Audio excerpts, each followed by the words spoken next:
நண்பர்களே வணக்கம். YouTube channel வச்சிருக்கிறவங்க எல்லாருமே கேட்கிற ஒரே கேள்வி, என்னோட வீடியோவுக்கு ஏன் வியூஸ் வர மாட்டேது, ஏன் எனக்கு சப்ஸ்கிரைபர்ஸ் கிடைக்க மாட்டாங்க? நீங்களும் இந்த கேள்விக்கான பதில ராத்திரி பகலா யூடியூப்ல தேடிட்டே இருக்கீங்க. ஆனா உண்மை என்னன்னா, இந்த கேள்விக்கு பதில யாராலையுமே யூடியூப்ல கொடுக்க முடியாது. அது ஏன்னு நீங்க கேட்டீங்கன்னா நல்லா கவனிங்க. உங்க பக்கத்துல ஒரு ஆள் உட்காந்துக்கிட்டு உங்க யூடியூப் ஸ்டுடியோ ஆப்ல இருக்கிற விஷயங்களை அவர் பார்க்காம உங்களோட இந்த கேள்விக்கான பதில யாராலையுமே கொடுக்க முடியாது. உங்களுக்கு புரியுற மாதிரி ஒரு சுலபமான எடுத்துக்காட்டு ஒன்னு சொல்றேன். உங்களுக்கு உடம்பு சரியில்லை அப்படின்னு கற்பனை பண்ணிக்கோங்க. நீங்க டாக்டரை பார்க்கணும்னு யோசிக்கிறீங்க. ஆனா டாக்டரே பார்க்காம வீட்டுல இருந்துகிட்டு டாக்டர் கிட்ட மருந்து கொடுங்க அப்படின்னு நீங்க சொன்னீங்கன்னா, அந்த டாக்டரால உங்க உடம்ப செக் பண்ணி பார்க்காம, அதாவது உங்களோட பிளட் பிரஷர், டெம்பரேச்சர், அது மாதிரி இன்னும் பல டெஸ்ட்கள் இதெல்லாம் செய்யாம உங்க உடம்புக்கு என்ன பிரச்சனைன்னு சரியா தெரிஞ்சுக்காம அவரால மருந்து கொடுக்க முடியாது. அதே மாதிரிதான் உங்களோட யூடியூப் ஸ்டுடியோ ஆப்ல இருக்கிற பிரச்சனைகளை பார்க்காம யாராலையும் உங்களுக்கு நீங்க போடுற வீடியோவுக்கு ஏன் வியூஸ் வர மாட்டேது, ஏன் உங்க சேனலுக்கு சப்ஸ்கிரைபர்ஸ் கிடைக்க மாட்டாங்க அப்படின்ற இந்த கேள்விகளுக்கு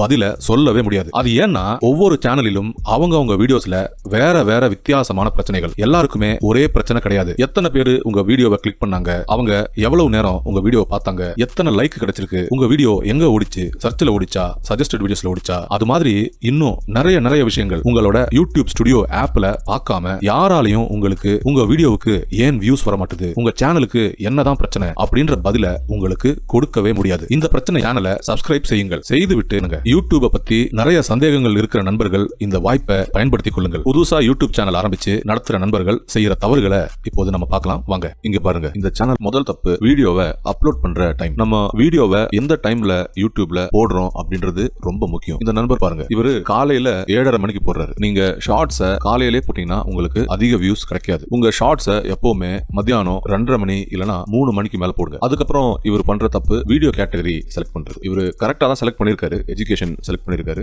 அது மாதிரி ஷார்ட்ஸ் தான் போறாரு. ஆனா இவர் செய்யற தப்பு, அவரோட டைட்டில்ல பெஸ்ட் ஃபன்னி, காமெடி, அப்புறம் ட்ரெண்டிங் இது மாதிரி வார்த்தைகளை எழுதுறாரு. உங்களோட எஜுகேஷன் வீடியோ வந்து காமெடி கிடையாது, காமெடி வந்து என்டர்டெயின்மெண்ட்ல வரும். அதனால நீங்க கஷ்டப்பட்டு வீடியோ செஞ்சோம், உங்க டைட்டில் அண்ட் டிஸ்கிரிப்ஷன்ல வந்து எதுவுமே யோசிக்காம எல்லாரும் இப்படிதான் எழுதுறாங்க, அதனால நம்மளும் நம்ம டைட்டில்ல இப்படி எழுதி வைப்போம் அப்படின்னு நீங்க செஞ்சீங்கன்னா உங்க வீடியோ ஓடாது. அது ஏன்னா இங்க நல்லா பாருங்க, யூடியூப் அல்காரிதம் இந்த வீடியோ என்டர்டெயின்மெண்ட் வீடியோ, இது வந்து பிலிமை பத்தின வீடியோ, காமெடி பத்தின வீடியோன்னு அது கண்டுபிடிச்சிருக்கு பாருங்க. அது ஏன் அப்படி கண்டுபிடிச்சிருக்குன்னா அதுக்கு 2 காரணங்கள். உங்க வீடியோல நீங்க வந்து காமெடியான சினிமா கிளிப்புகளை யூஸ் பண்றீங்க, காமெடியான சினிமா போட்டோஸ் யூஸ் பண்றீங்க. இப்படி பண்றதால உங்களுக்கு என்ன பிரச்சனை வரும்னா, நீங்க வந்து எஜுகேஷன் வீடியோ போடுறீங்க, எஜுகேஷன் வீடியோ பார்க்குற ஆடியன்ஸை தான் நீங்க டார்கெட் பண்றீங்க. ஆனா இந்த வீடியோவை யூடியூப் என்டர்டெயின்மெண்ட், அதாவது பிலிம், சினிமா, காமெடி அது மாதிரி பார்க்குற ஆடியன்ஸ் கிட்ட கொண்டு போய் கொடுக்கும். அப்படிப்பட்ட ஆடியன்ஸ் உங்க வீடியோவை சுத்தமா பார்க்க மாட்டாங்க, லைக் பண்ண மாட்டாங்க, கமெண்ட் பண்ண மாட்டாங்க, ஷேர் பண்ண மாட்டாங்க, சப்ஸ்கிரைப் பண்ண மாட்டாங்க. அப்போ யூடியூப் அல்காரிதம் என்ன நினைக்கும்னா, இந்த வீடியோ வந்து நல்லா இல்ல, ரொம்ப மொக்கையா இருக்கு, யாருக்குமே பிடிக்கல அப்படின்னு அது யோசிச்சு முடிவு செஞ்சிடுச்சுன்னா அதுக்கப்புறம் நீங்க போடுற வீடியோஸை அது ப்ரோமோட் பண்ணாது, யாருக்குமே காமிக்காது. அது மட்டும் இல்ல, நீங்க தொடர்ச்சியா இந்த தவற உங்க சேனல்ல இருக்கிற எல்லா வீடியோஸுக்குமே செஞ்சுட்டு வந்தீங்கன்னா உங்க சேனலுக்கு பெரிய பிரச்சனை வரும். அது ஏன்னா நீங்களும் என்ன தப்பு செய்றீங்க அப்படின்னு தெரியாம எல்லாரும் எழுதுறாங்க, சரி நம்மளும் எழுதுவோம் அப்படின்னு சொல்லி உங்க டைட்டில்ல கண்டதை எழுதுறீங்க, டிஸ்கிரிப்ஷன்லயும் யோசிக்காம கண்டதை எழுதுறீங்க. அப்படி நீங்க தொடர்ச்சியா செஞ்சுட்டு வந்தா தொடர்ச்சியா உங்க வீடியோஸ் தப்பான ஆடியன்ஸ் கிட்ட போயிட்டே வரும். நீங்க டெய்லியும் ஒரு வீடியோ போறீங்க வச்சுக்கோங்க, டெய்லியும் அது தப்பான ஆடியன்ஸ் கிட்ட போகும். யூடியூப் அல்காரிதம் தினமும் உங்க வீடியோ நல்லா இல்ல அப்படின்னு ரெக்கார்ட் பண்ணிட்டே வரும் அதோட டேட்டாபேஸ்ல. அப்படி தொடர்ச்சியா உங்களுக்கு இது மாதிரி உள்ள தோல்விகள் கண்டினியூஸா வந்துட்டு இருந்ததுன்னா அதுக்கப்புறம் உங்க சேனலை அது கண்டுக்காது. இந்த தப்பு யூடியூபோட தப்பு கிடையாது, இது நம்ம தப்பு தான்.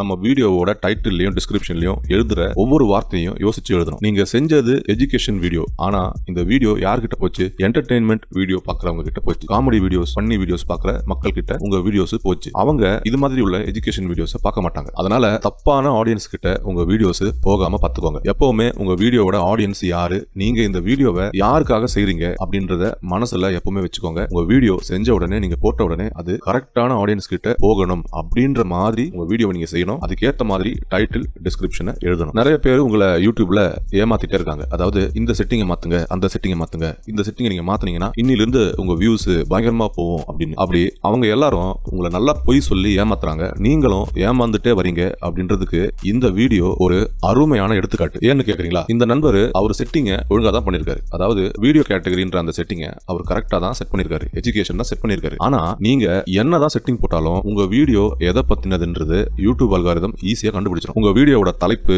தம்ப்நெயில், டிஸ்கிரிப்ஷன், அப்புறம் உங்க வீடியோக்குள்ள இருக்கிற விஷயங்கள் இது எல்லாத்தையுமே அது நல்லா ஸ்கேன் பண்ணி இந்த வீடியோ எதை பத்தினதுன்னு ஈஸியா கண்டுபிடிச்சிடும். அதனால இந்த யூடியூப் மேதைகள் சொல்ற மாதிரி நீங்க எவ்வளவுதான் செட்டிங்கை மாத்தினாலும் சரி, உங்க வீடியோ சரியா இல்லைன்னா, நீங்க செய்யற விதம் சரியா இல்லைன்னா உங்க வீடியோ ஓடாது. ரொம்ப ரொம்ப அட்வான்ஸ்டா இருக்கிற யூடியூப் அல்காரிதத்தை நீங்க சும்மா 2-3 செட்டிங்கை மாத்தி அதை ஏமாத்த முடியாது. அதை நல்லா புரிஞ்சுக்கோங்க. அதுக்கப்புறம் இந்த நண்பர் பண்ற தப்பு, டிஸ்கிரிப்ஷன் வந்து ரொம்ப பெருசா எழுதாரு. உங்களோட டிஸ்கிரிப்ஷன்ல வார்த்தைகள் ரொம்ப அதிகமா இருந்ததுன்னா யூடியூப் அல்காரிதம் குழம்பி போயிடும். இது எதை பத்தின வீடியோ, இது யாருக்கு காமிக்கிறது அப்படின்னு அதுக்கு ரொம்ப குழப்பம் வரும். உங்க வீடியோ எதை பத்தினது அப்படின்னு முடிவு பண்றதுக்கு அதுக்கு ரொம்ப நேரம் ஆயிடும். அதனால டிஸ்கிரிப்ஷனை வந்து இப்படி ரொம்ப பெருசா எழுதாதீங்க. ஒரு 4 லைன் போதும். டிஸ்கிரிப்ஷன்ல நீங்க இவ்வளவு எழுதுனது பத்தலன்னு அதுல இன்னும் நிறைய ஹேஷ்டேக்ஸ் எல்லாம் போட்டு திணிச்சு வச்சிருக்கீங்க. அதுக்கு மேல தப்பு. எப்படியெல்லாம் யூடியூப் அல்காரிதத்தை குழப்ப முடியும் அப்படின்றதுக்கு இந்த டிஸ்கிரிப்ஷன் ஒரு மிகச்சிறந்த எடுத்துக்காட்டு. யூடியூப் அல்காரிதத்தோட வேலையை நீங்க சுலபமாக்குனீங்கன்னா அது உங்க வாழ்க்கையை சுலபமாக்கும். நான் என்ன யோசிக்கிறேன்னா,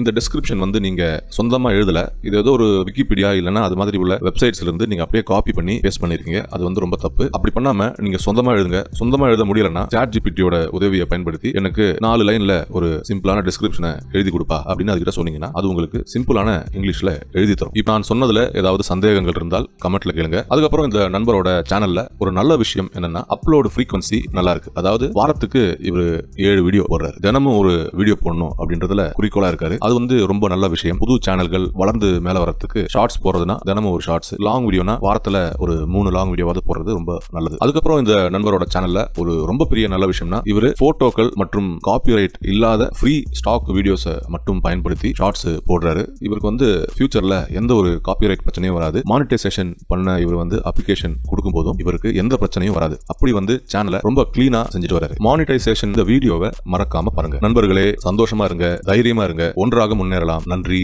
வணக்கம்.